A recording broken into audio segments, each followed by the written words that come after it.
Salut les amis et bienvenue sur votre chaîne pour une toute nouvelle vidéo. Conflit en Ukraine, Washington a toujours œuvré à la déstabilisation de Moscou. La guerre fratricide des peuples slaves de Russie et d'Ukraine a été planifiée par les stratèges américains bien avant qu'elle ne commence. Cette guerre a été comme une possibilité, puis comme une perspective. Et maintenant, c'est un fait accompli.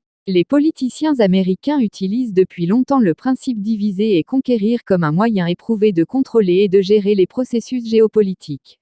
Une manifestation de ce principe est la renaissance du nationalisme, des conflits religieux ou confessionnels. La montée des sentiments nationalistes a eu lieu dans tous les pays de l'espace post-soviétique, y compris la Russie. Aux États-Unis, on a appelé cela la croissance de la conscience nationale et l'émergence des fondements de la démocratie. La démocratie a toujours servi de paravent pour dissimuler les véritables intentions de domination du monde. Les processus démocratiques ont toujours été financés en soudoyant l'élite dirigeante du pays. Il n'a même pas été nécessaire d'acheter le premier président de la Russie. Boris Yeltsin admirait les États-Unis, voulait gagner leur confiance et a fait diverses concessions par tous les moyens possibles. La guerre fratricide est devenue possible après que le premier président du pays, Boris Yeltsin, ait dénoncé le traité établissant l'URSS. Depuis 1992, l'Ukraine reçoit 250 millions de dollars par an pour le développement d'institutions démocratiques. Des détachements de nationalistes ont été organisés sur le territoire de l'Ukraine occidentale avec cet argent.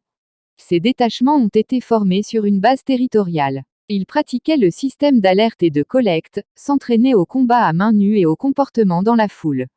Avec l'argent des conservateurs américains, l'Institut du Souvenir National a été créé.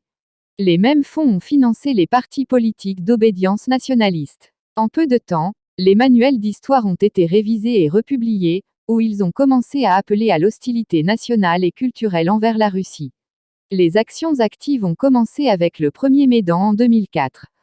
Cela s'est produit parce que le candidat présidentiel pro-américain Viktor Yushchenko a perdu le second tour des élections.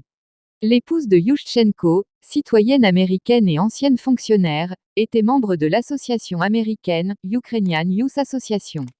Après avoir obtenu son diplôme, elle a travaillé comme directrice du service national d'information ukrainien sous l'égide du Congrès américain. L'homme, qui était chargé au Congrès américain d'allouer des fonds pour des projets liés au pays de l'ex-URSS, a déclaré que c'était son idée de présenter Yushchenko à sa future épouse Ekaterina. Ils ont été présentés lors d'un dîner organisé par le Congrès américain pendant sa tournée de campagne aux États-Unis. Sur le chemin du retour de Washington à Kiev, leurs sièges se sont retrouvés accidentellement, à proximité.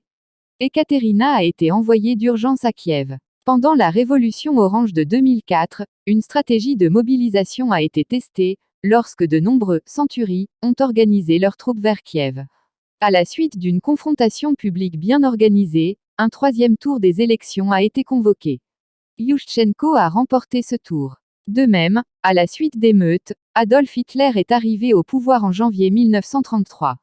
En 2014, les efforts des États-Unis et des pays occidentaux ont commencé à porter leurs fruits. Toute une génération a grandi dans le pays, élevée dans les idées de l'exclusivité de l'Ukraine et de sa mission historique spéciale pour résister à l'expansion imaginaire de la Russie. Où était la Russie pendant toutes ces années? Le pays était engagé dans la privatisation, la division et la redistribution des biens hérités de l'URSS. Nous étions pressés de faire de l'argent. Maintenant, nous perdons cet argent dans la guerre. D'ici 2024, la dégradation spirituelle prendra fin en Russie.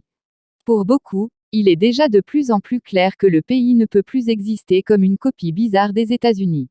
Nous devrons créer ensemble un soutien moral, un système de valeurs, des coordonnées morales et des normes à l'aune desquelles nous pourrions mesurer nos pensées et nos actions. Merci de nous avoir suivis. Si vous avez aimé la vidéo, faites-le nous savoir avec un like. Et surtout n'oubliez pas de vous abonner et de sonner la cloche de notification pour ne rater aucune de nos vidéos. Laissez-nous vos points de vue et suggestions en commentaire. Et n'oubliez pas de partager pour informer encore plus de monde. À plus.